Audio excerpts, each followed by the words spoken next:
Hello and welcome to Sassy as Fuck. I'm John McGreevy, a positioning copywriter. I'm joined as always by my co-host, the video virtuoso, Alex Radford.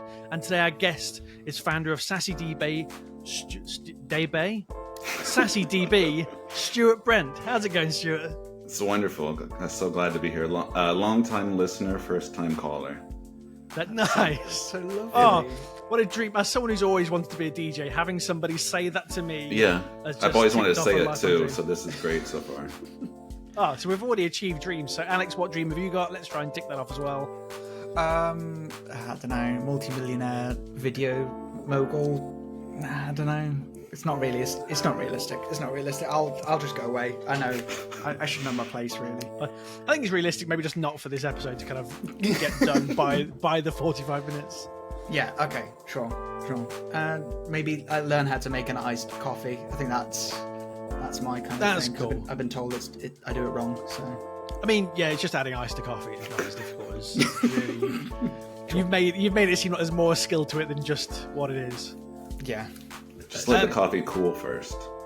That's my tip. Yeah, I mean, I pour the coffee like in from the machine onto the ice to cool it as it goes. But yeah, you could do the same. You could just cool it and add it twice. You could let it cold brew in the fridge overnight, and just add it twice the next day. So it's slowly brewed as. Well, I did that once, and it made me violently ill because I drank too much of it. So make sure you look at the proportions. Okay. As well. So Stuart, thank you for coming on. We immediately deviated and went off a tangent. That might be a record for us.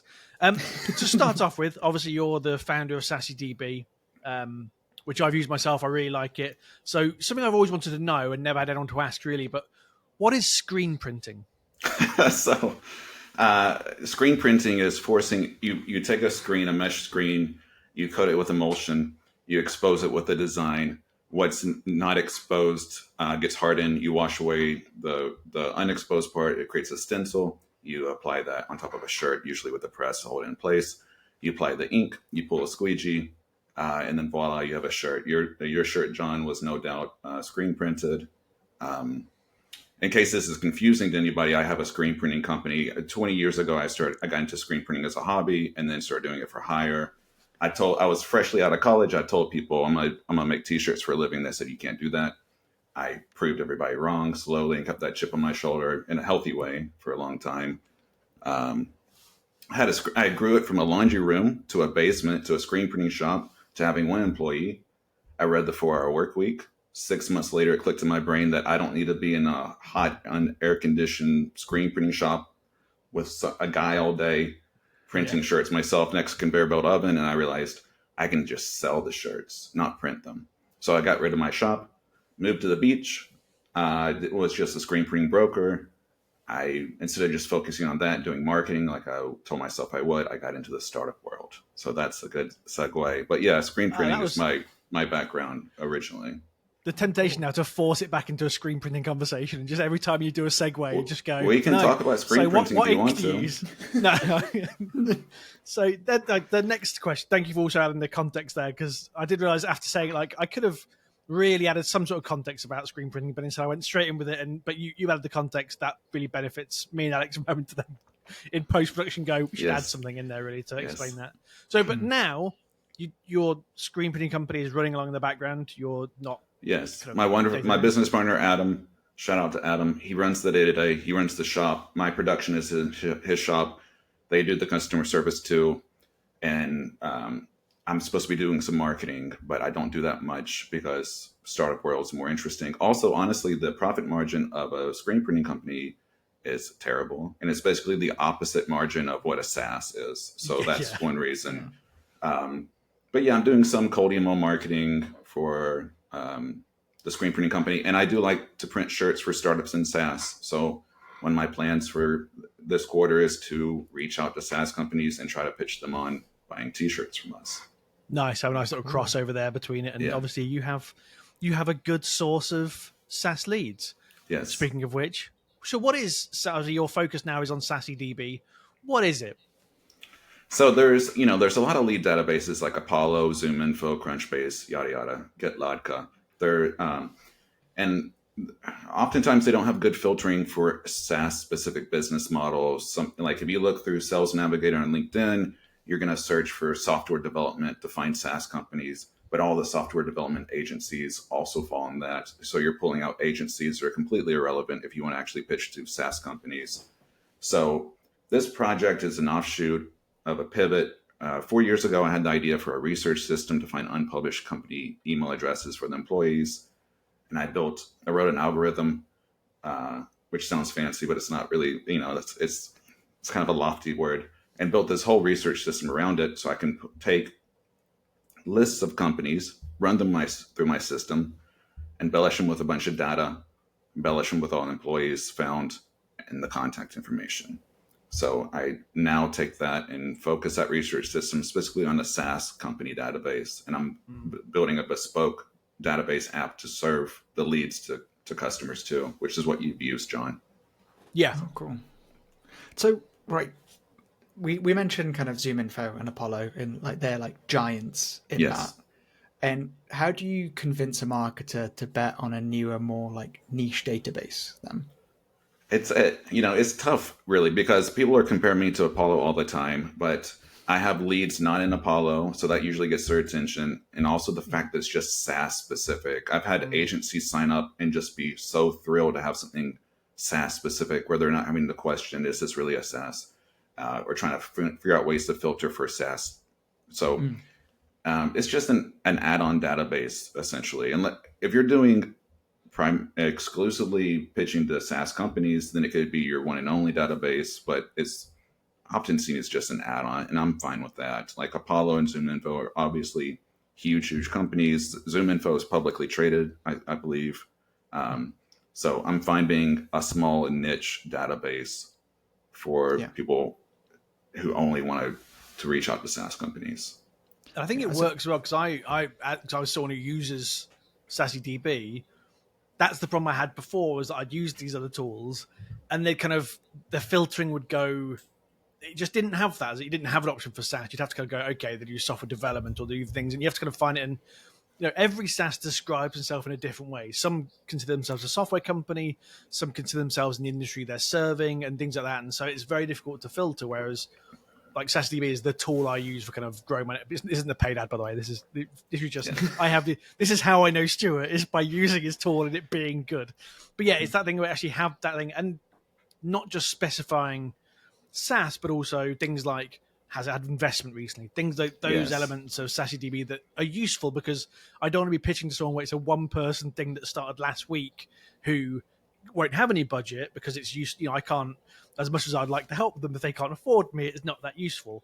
So having those filters make a huge difference. SaaS is just a business model, so it's not monolithic. To your point, there's different industries within SaaS. There's B2B versus B2C SaaS. There's you can have just a bootstrap SaaS with no money and it's one founder. You can have a SaaS with 10,000 employees. So there's a huge gamut. And I do try to have a lot of filters within the app so you can find who you exactly want, both company-wise and employee-wise. That's really interesting. So I've been looking at some of your kind of posts that you've been doing. You've been doing a lot of like building public kind of like posts. Yes. And it's really interesting because you were talking about this algorithm, because obviously it's not that great as you said, but you're a tech genius mastering the world of the whole thing, because you've got this massive algorithm.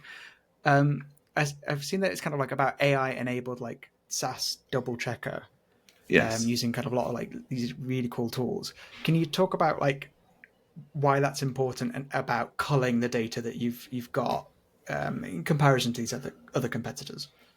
So within like Crunchbase, within GitLab, which have pretty good SaaS filtering, you still have stuff that slips through the cracks that's not SaaS. So now when I research lists of companies, because when my research system works, I basically take chunks of 500 companies at a time, put them in there, and then one thing the first thing it does is there's an agent that takes all the content off the marketing site and it feeds it to an AI, and it says, based on these criteria, looking for these things, is this a SaaS or not?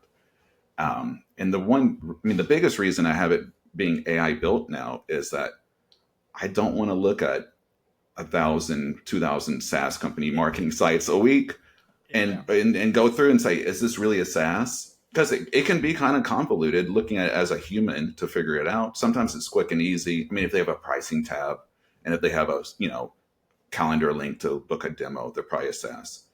But just the fact that I don't want to look at, 10,000 of them, 20,000 SaaS company websites to try to make sure they actually are a SaaS. I'd rather just have an AI do it and then have actually just hired a VA to help kind of help with the research too, just to double check things. But yeah, that was a recent addition, was the AI double checker. Yeah, that's really interesting. I think it makes sense as well because there's so many there to kind of actually look through. It would be a full-time job to really do it, especially as your user base grows. More people be in touch going, hey, this isn't a SaaS. If it was a manual process, that'd become a full-time job of just trying to work out actually what's what, which one is, and do that. And so it makes sense to have that technological layer in between you and the data. There's already so much to do for this project. I do not need a bunch of monotonous research like that to do myself. Yeah, definitely. So you've been quite open about how you've been developing this over the time. You've talking about your goals and your metrics. Can you talk about some of the pros and cons of building SaaSDB as a solo founder and so open as well? I mean, it's just trying to be self-employed is tricky. Trying to build something is tricky. This is probably my 10th startup project. And one thing I did this time was before I built it, I talked to people and I said, is this something you want? And a lot of founders don't do that. They have an idea, they're going to scratch their own itch and they just go for it. And that can sometimes work out, but a lot of times it doesn't work out. So I actually pre-sold it. And that was the first time I did that for a startup where I had, I think, about 25 people pay me for it before it was launched, just to get an early access, early discount. And that made me feel good about building it. But it's just a slog. It's just a huge slog to get through, to try to find people, try to figure out what's holding them back from signing up, and also just trying to prioritize, what do I build next? How do I market next? I know what marketing can help me out long-term with SEO and whatnot, but what's going to get me a sale next week? What's worth doing? There's only so much time in the day. So prioritization of marketing tasks is a huge thing for me, a huge pain. Because you can do sales all day and it doesn't feel like you actually got anything done, or you're not moving the needle. But then you come back and you have you wake up the next morning, you have all these messages where the person responded to you because they're, in Slovenia or whatever.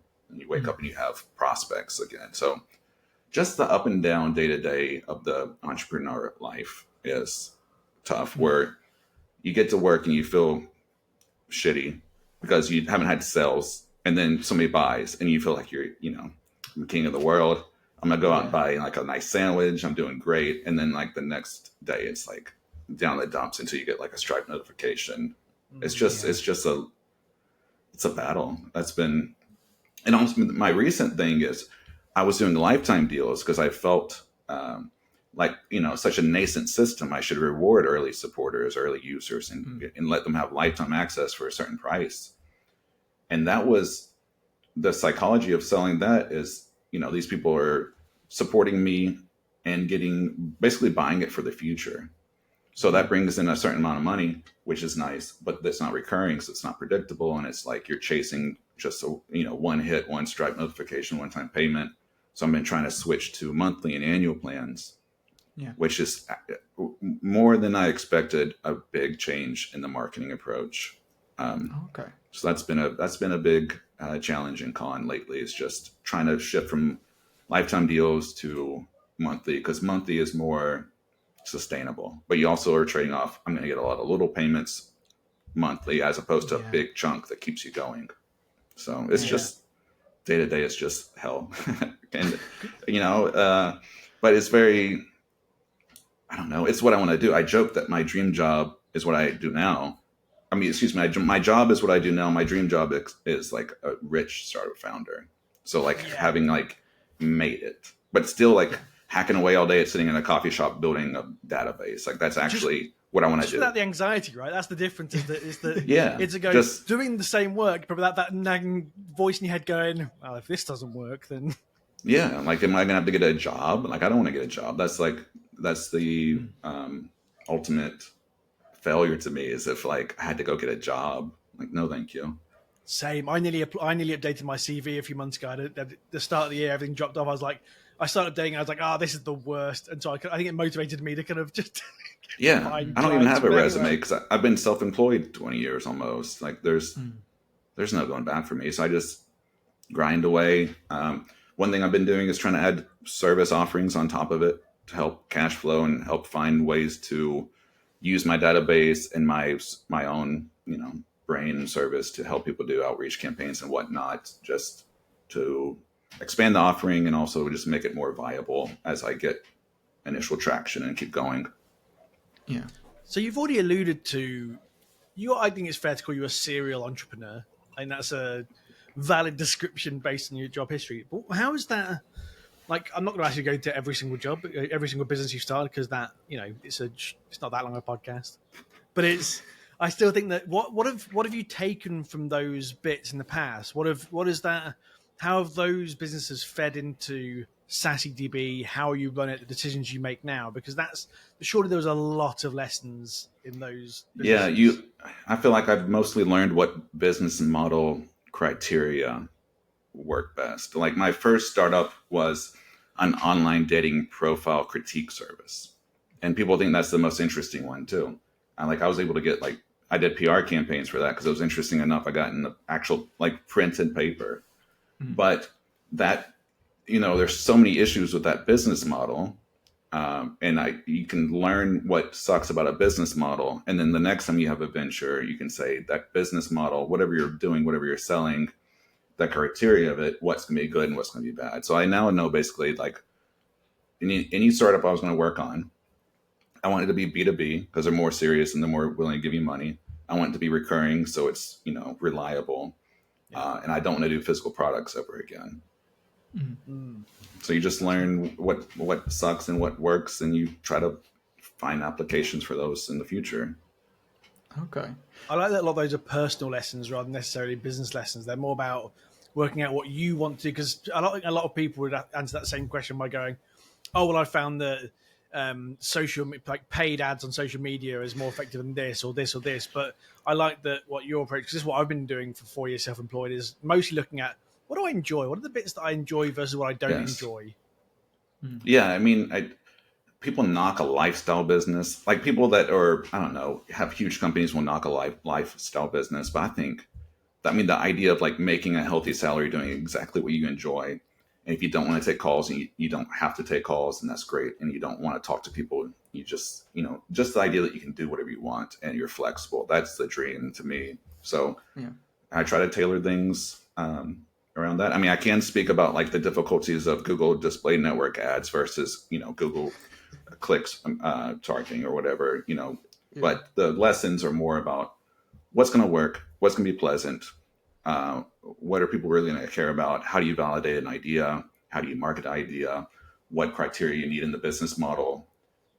Like, people talk about the business itself and what you're going to be selling, but you need to figure out, like, what's the distribution channel going to be like? Is it going to have any built-in virality, or is it going to be some sort of anti-virality? Like the online dating profile critique service, nobody talks about that. If you were a customer of mine, you're not going to tell your buddies, "Hey, I couldn't get dates, so I paid this guy $40 and he ran feedback from women, and then now I get more dates." Like, you're not going to talk about that.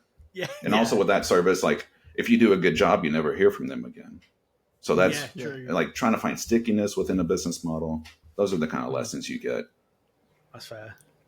It sounds as though like a lot of your kind of startups and kind of your approach to business has been quite close and personal about what you enjoy. Is there a risk though with that, where it's kind of, as you've kind of alluded to, where you don't get that sell, you don't get that kind of like, you don't get those wins, so it kind of hurts a little bit more because you're closer to it? I don't know about being close to it in that way, but all these startups are like, they're like your babies, they're your children. So like, giving up on a startup is very, very hard. It's very, very emotional that day. Like, I remember the online dating profile critique startup.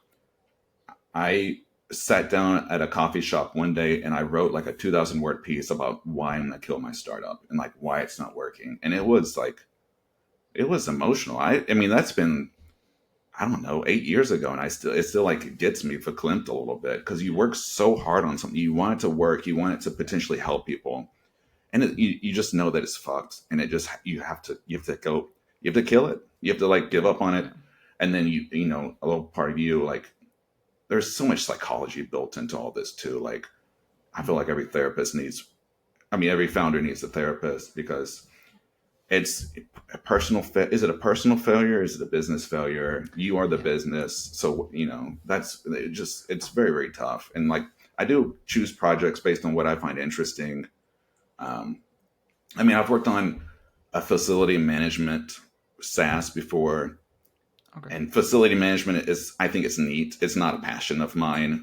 I could get excited about the business model and potentially bring it to market in different ways, but like the online dating related thing was something I used myself before I met my wife. And like, I think that's cool because you're helping people.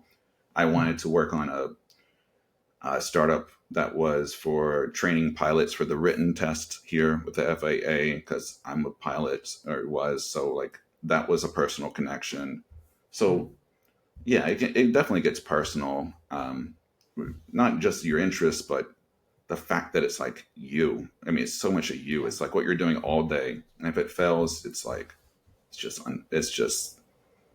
it's very emotional. People don't talk about how emotional startup life can be, but it's like, it's tough. I imagine it's very similar to freelancing in the sense that it's so directly tied. Like your mental health is directly tied to your business because of course it is, because it is your life. Like people, you know, talk about work-life balance. I'm not going to be all those people who's like, there's no such thing. You should work. It should be your life. But if you're self-employed, it is your life because that's what pays you to do everything but that. And so if work's not going well, life kind of isn't going well in Yes. kind of a large degree. And so And it is directly tied to it. You never leave work when you're self-employed. It never leaves your brain. It's with you in the shower. You're thinking about it.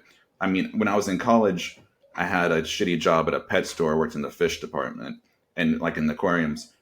When I was done, I was done. I just left. Everything was there and I was checked out, and I go home and hang out, and I come back the next day and pick up, and it was just like, it didn't matter. But like this, I'm always thinking about it. I'm hanging out with my kids, but I'm like, hold on, let me write down an idea because some idea came to my head. And like, it's just, there should be work-life balance in which like you take time off and you're actually not at the laptop all day. And like when you eat lunch, you don't do it while working. You like, you know, look at a tree or whatever. But it definitely is just totally ingrained into your life, and you get so tied up in it emotionally, like sales or validation. Like I'm actually doing a good job. Maybe I'm a good person because I'm getting clients and finding people, and people like me.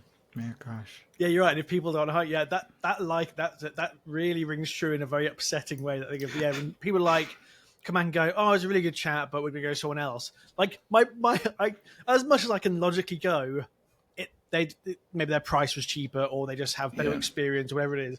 Part of you deep down just goes, they didn't like me, or what did I say wrong? And you question that, and it's really ingrained in you. And so those things that in any other world, if you're going into a shop and you go, I'm choosing not to buy this product, I don't think there's someone somewhere going, they hate me because I didn't buy that single product. But then when it's so personally ingrained to the business is one person, every decision is that, and it fucking hurts sometimes. And it also, on the flip side, feels amazing. I won a new project last week. It was a good, decent size, so I feel good about it, and I felt good about myself. But then after a couple of days, I'm like, yeah, but what about after that? And it immediately goes, that cycle is a constant. Yes, definitely. I mean, when you learn with time, though, I think to disconnect a little bit more emotionally. Like if a sales call doesn't go well, you eventually can rationalize and believe it. Like it's not me, it's him. Like it's just not a good fit, whatever. So you do with time get a little bit more emotionally detached, but it's a lot of time. I feel like because 20 years in, and it's still very loaded. Yeah. Gosh. So going back to the SASE DB stuff, you've mentioned like in the past that a user request led you to finish an alpha of the employee search page, and you're adding like a legacy filter. You can correct me if I'm wrong with this stuff. How much of your like development roadmap for this is influenced by your users and their early feedback? Quite a lot. You have to be careful not to just chase too many development ideas. So the employee search page, I had somebody buy a lifetime deal, check it out when it was a company centric search. So you basically export all the employees at a company, and then you'd have to go through and look through those CSV files and pull out who you didn't want. Yeah. A guy bought a lifetime deal, a big one, and then he was like, I want my money back, no hard feelings. When you have the employee search page, then I'll come back and buy it. So that's why I prioritize that. And then the legacy filter, a guy was like, this is super cool, but I need a legacy filter. And I was like, are you sure you're going to pay? You're going to like upgrade and pay and subscribe when it's live? And he's like, yes. And I mean, if we were in person, I would have made him do a handshake deal. But, over LinkedIn, he seemed legit and he was going to buy it. And so I thought it would take most of a Monday to build it out, but it took until Thursday because there's a lot of data architecture and stuff to get this legacy filter. Because all he wanted to do was be able to, filter is a company more than 20 years old. But I didn't have any founded dates of the companies in the database, so I had to pull all that data in and then create some sort of filter for that. So and then also apply that to all the employees because of the way the employees search works. It was just a lot of work, and I was like, okay, it's done. Here's a demo. I'd love for you to sign up, upgrade like you said you would. Let me know how I can help you get started. No response. That's a Thursday. You can see on LinkedIn when somebody's reading messages, and then by Monday he hadn't responded. I'm like, what the fuck, because you can't get mad. Because if I get mad at him, I'm like, what the fuck? He's not gonna buy. No. So you gotta be nice and friendly. And he was like, I'm gonna check it out soon. I'll check it out soon. Thank you so much. And then I got in touch with him again, and it turns out, he has other issues going on right now. It's that's so important to me. That was the bulk of my week is building this feature out. But he's doing a lot of cold email marketing, and he had some infrastructure issues in his clients. So he had kind of a mini business crisis. So that pushes off trying a legacy filter. But he will still, I think, upgrade. But that was a very valuable lesson to get the fucking money before you build something custom for people. Because I'm still trying to reinforce that lesson with myself, because last week this guy had a call and he was like, you know what, if you built this interesting feature, I would pay you $297 a month, and I would use it for all my clients. So it'd be a bunch of $297s a month. And for the bootstrap guy, sign me up. That sounds fantastic. Yeah. But his feature would take maybe 3 weeks of development, because a week of development is not just me sitting down, hacking away all day, because I have to, do customer service and all this. There's a million other things that pop up. So anyway, I've learned not to build a feature for somebody until they pay. So now I'm validating that idea in what you call it Wizard of Oz method, which I'm mainly doing the work before I automate it. I'm trying to find people who are willing to pay for it. Yeah. And then instead of it being automated, I'm the wizard behind the curtain doing the automation and hand delivering the details, the data to the person. And if I can find enough people who care about it, then I can automate it, because then it will save me time. But there's you need to listen to your users, but find multiple people asking for the feature before you build the feature. One guy is not enough.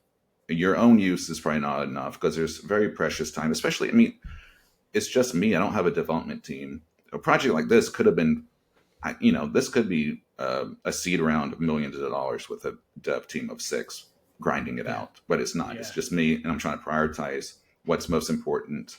And one of my upcoming goals is to just talk to a lot of people who signed up but never upgraded and say, what feature would it take for you to see before you actually put in your credit card, and then look for commonalities and then build based on that. So that's how I try to prioritize features going forward after having learned, that lesson recently. And I should have known better, but whatever. But it's hard though, right? Because when you're bootstrapping, and it's we've talked to a few different founders of different kind of stages and sizes.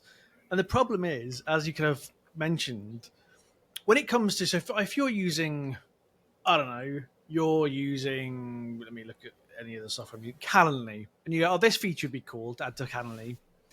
And you go on their support and you put in a request, you go, that'd be cool, that'd be great, awesome. Or even if you have a chat with someone at support, this is really useful. When it's them, that goes on a list, maybe. Some places have places you can vote on, things like that.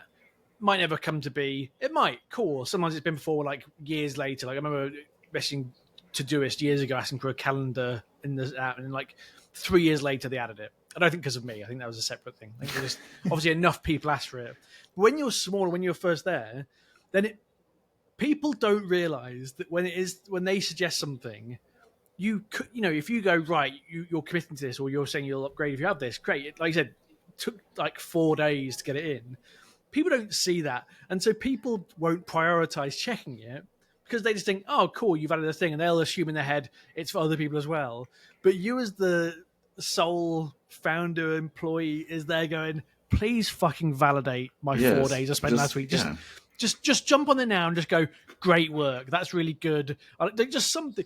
But it's it's unreasonable to expect it because everyone's got their own lives, like you say, their own problems. But at the same time, I imagine it's such like a nightmare of like just somebody say something. Yes, it is. It's hard to keep that in mind, like the importance of this project to me in my life versus somebody I pitch on LinkedIn. I contact people on LinkedIn and do a little pitch, and they're like, "Yeah, send me a demo video. That sounds neat."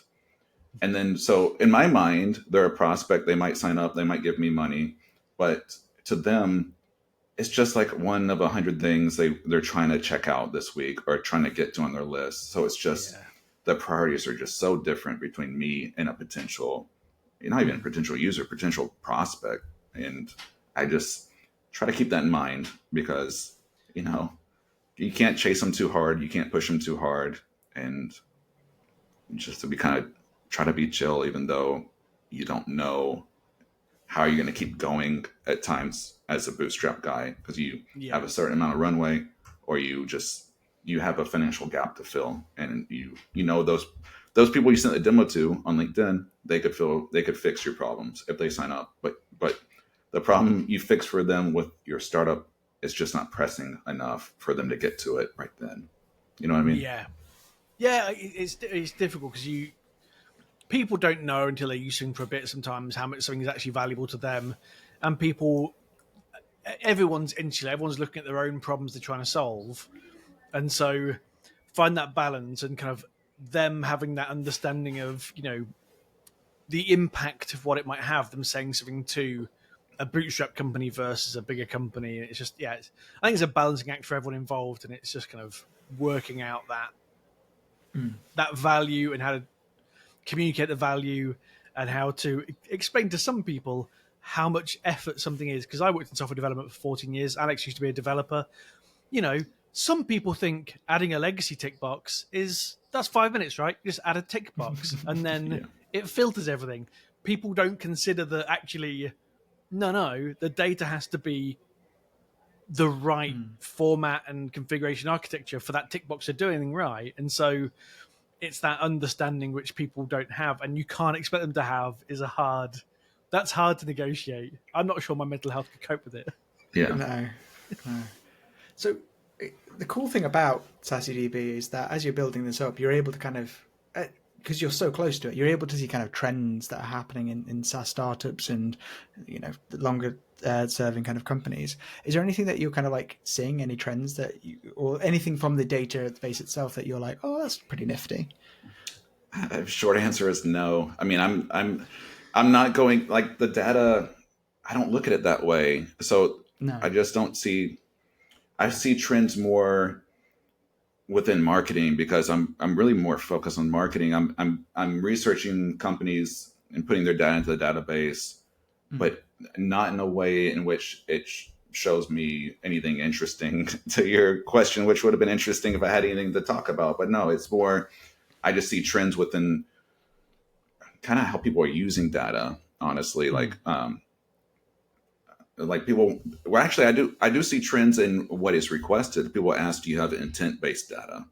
What triggers are there? So everything's getting more and more advanced with AI, with trying to figure out like, intent-based marketing, like systems that watch like CEOs on LinkedIn and watch what they're talking about to try to figure out what the business might need. So you can put that into a clay table and then pitch at a certain time. And like, so yeah, I do see actually trends with request almost, if that makes sense. And that ties back to your previous question. But yeah, intent-based data is becoming more relevant. I already feel like I have so much to do, but now I'm trying to keep up with trends for the advancement of data, like, and having things like when I started this project 3-4 years ago, I didn't think about like having technographic data, which is not even that crazy advanced, but then trying to have intent-based data and even having a filter for hiring or not hiring, that's pretty easy to solve, and that would be very helpful and people want that. But there's data and targeting is becoming more and more advanced with intent-based triggers, and that's one trend I do see. Okay, so you've been constantly kind of running tests over the course of kind of using your own kind of like email templates against like AI written ones and that Yes. kind of thing. Is there anything that you kind of like learned from it? Any kind of surprising results that you've been more closely to kind of the marketing side of things in cold outreach? Is there anything that you're kind of going, oh, this is cool? I ran a campaign, a test, and I found what I thought was a pretty clever chat GPT model that was for copywriting for email specifically. And this lady fed it all these great emails. And I got, I think, 6 or 8 variations on copy from the AI. And I wrote a bunch myself. And I ran this basically duplicate campaigns to the same kind of people, same sources, the data.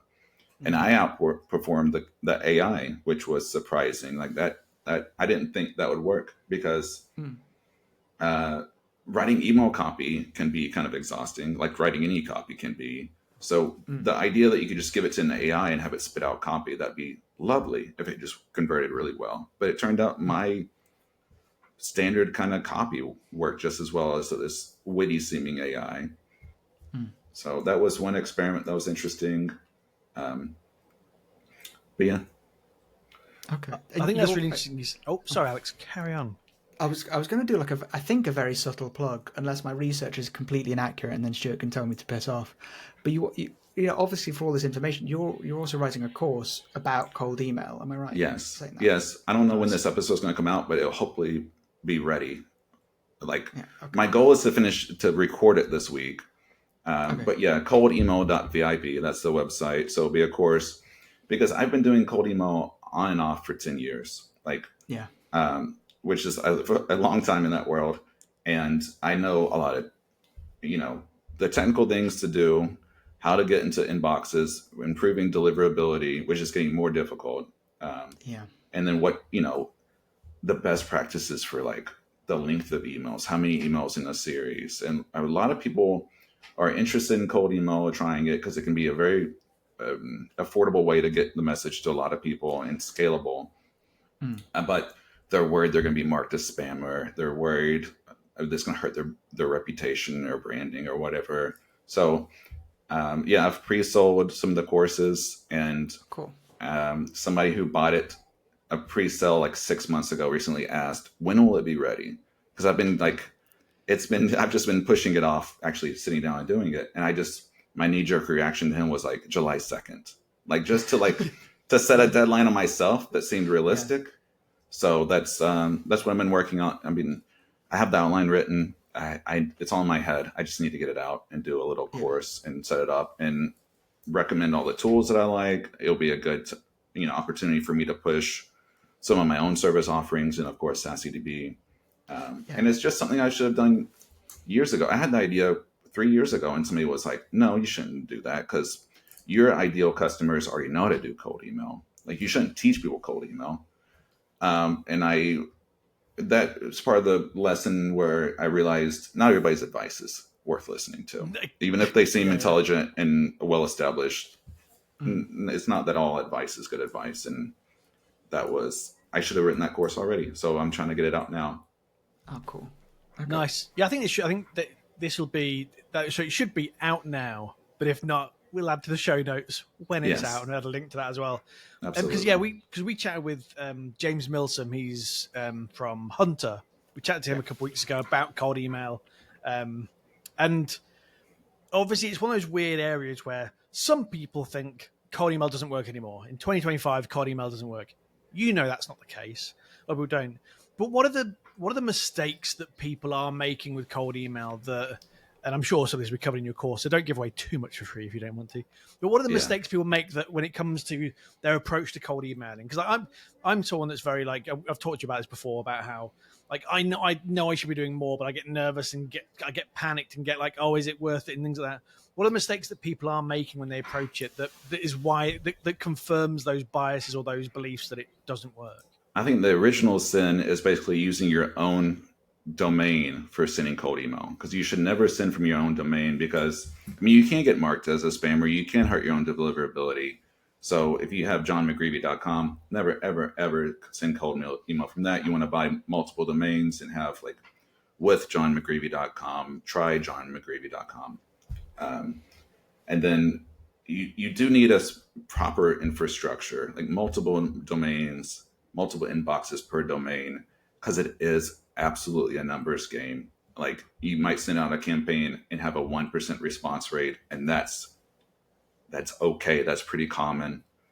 So you're gonna, and a lot of your responses are gonna be like, no, thank you, no, thank you, stop. And so you're going to have another issue I see is like somebody talked to me the other day. He said, I sent out 200 cold emails and I didn't sell anybody. And like, that's not enough. Like you need to be sending out hundreds, if not thousands a week. And it's absolutely just a numbers game. You can fine tune your targeting so you can get more of a response rate.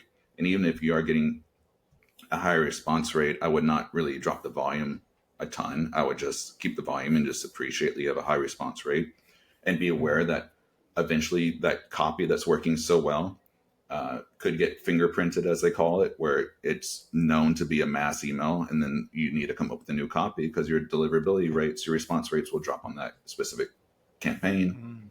There's just a lot to do technically to set them up, and it's not rocket science, but there's just a lot of best practices, and also just people, the deliverability has gotten more difficult, and there's stuff like SPF, DKIM, DMARC records on the sending mail server. Yeah. You used to be able to not know what that is and still send cold email campaigns and get responses, but now it's like super important. And I see companies who aren't doing cold email, but anytime you're emailing back and forth with a client, you need to be worried about email deliverability and making sure you have those records set up so you actually get your email client to send back to the client. Because that's, especially with the screen printing company, like somebody will contact us, you then want a quote, we respond, they don't respond. So did the email not get there, or are they just not responding because they're still thinking about things, or they're talking to somebody else? So yeah, worrying about deliverability, and being aware that you need to have a real amount of volume to really test it as a channel. And also a big issue is like, it needs to be a validated idea. Like you can't, this is like, I was doing AI blogs I was trying to do outreach for somebody who was doing AI blog management, and it was just not really a validated idea. And we just couldn't sell. And like trying to do outreach for a fractional CMO, I just couldn't get him calls because it wasn't, the offer didn't resonate enough that people were willing to take a leap on it. And it's also, you should have kind of a low key offer to get the conversation started. Like for John, for you, that positioning audit that you do, that was so impactful for me. Like something like that, where you have a legit helpful offer, and then that starts the conversation, and it's either low cost or free, and just easy to respond to the email just with a yes or no. Can I see more information? That's what works. So I start a lot of conversation with cold email, and I've found users and customers with it. It still works. It's just a numbers game, and it can be technically tricky. And about targeting the right people. For example, if you're after SaaS people, using SaaS DB. Yes. And the right job role of the company too, because you should, after being in your own company for a while, you should know who the decision maker is for your specific thing. So for SaaSDB, it might be the CMO or the RevOps people. For screen printing, surprisingly, it can be the human resources or the t-shirt decision makers or the operations people. Yeah. So one thing that's nice about SaaSDB is I research everybody possible. So no matter who you're targeting at a company, you should be able to find the right lead. And also with cold email or any sort of pitching, the pain points differ per job role. So you can speak to those pain points when you're doing cold email. So you tailor your campaign. This campaign's only going out to people in the operations department because this is what sucks for them. And this is how I can help them specifically, which is different than if you're pitching people in the finance department on the same kind of overall service or whatever. That's interesting because I've in the past used done cold email marketing campaigns and used LinkedIn as a kind of a primary source of who are the decision makers using like Sales Navigator and stuff like that.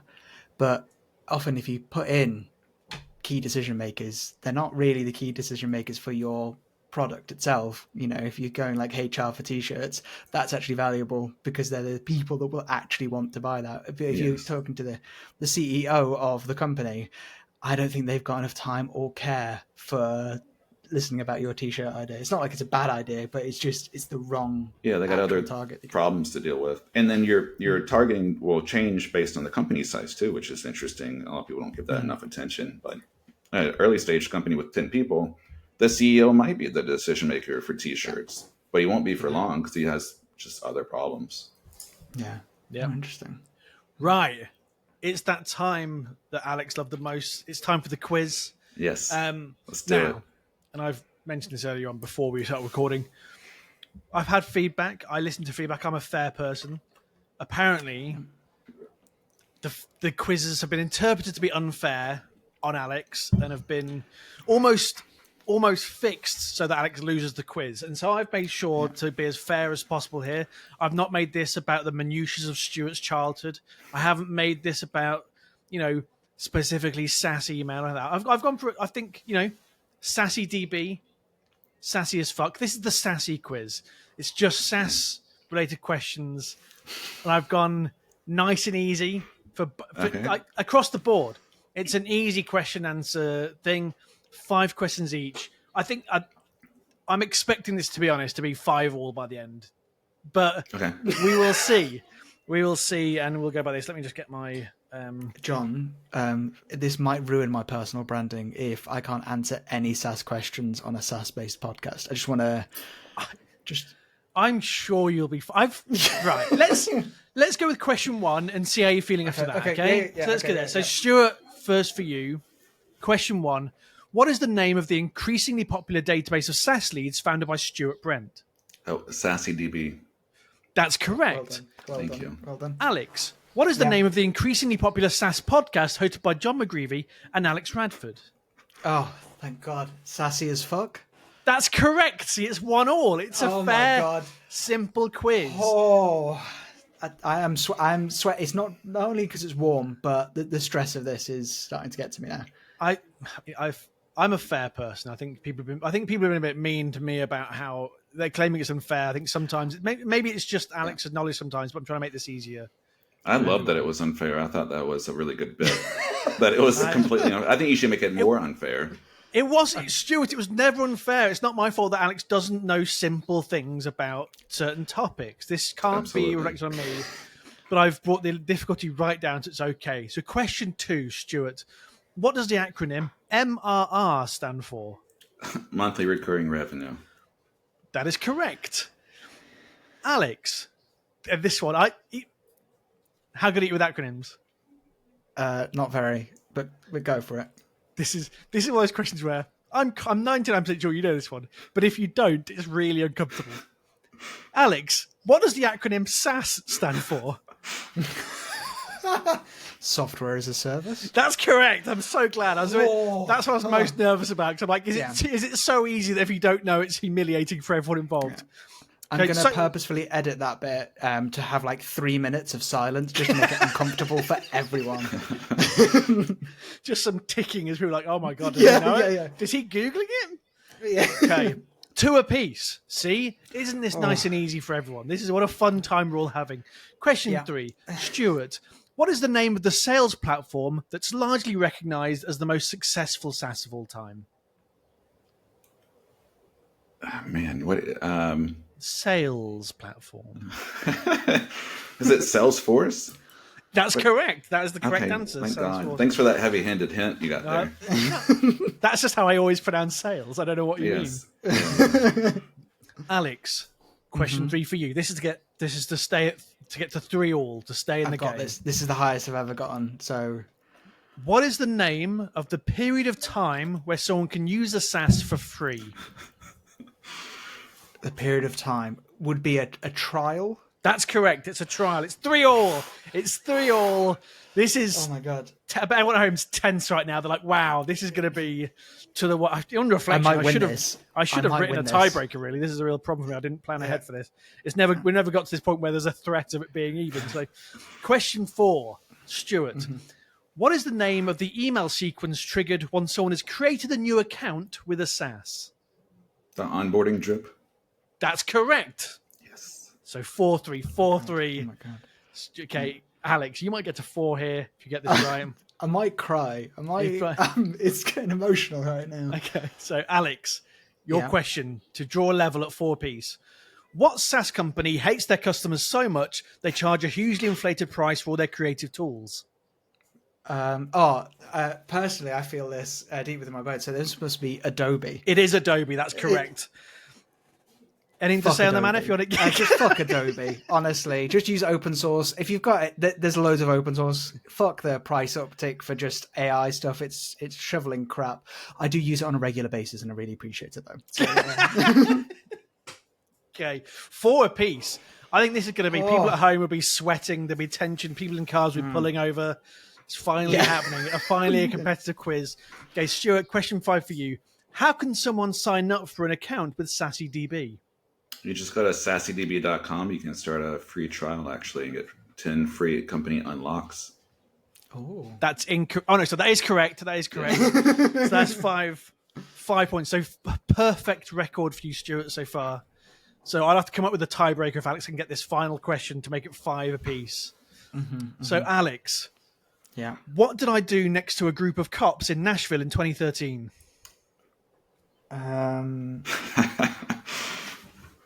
So Nashville, okay.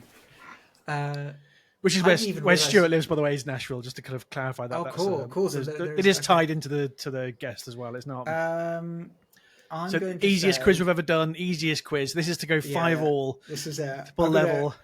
God, you defecated yourself, and just tried to pass it off. That's what I'm going to go for.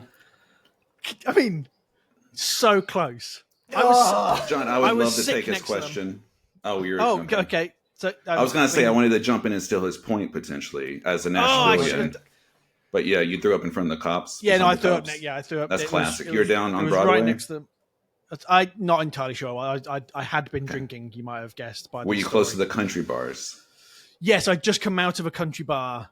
There you go. I feel like Stuart deserves a half point for that. I think, I mean, overall, I mean, either way, it doesn't matter. It's irrelevant. Stuart wins 5-4. Yes. So close. It was such a close one. I get nervous when you start. I'm like, oh crap, is Alex going to guess the right answer here? And then I've fucked my entire joke in my head.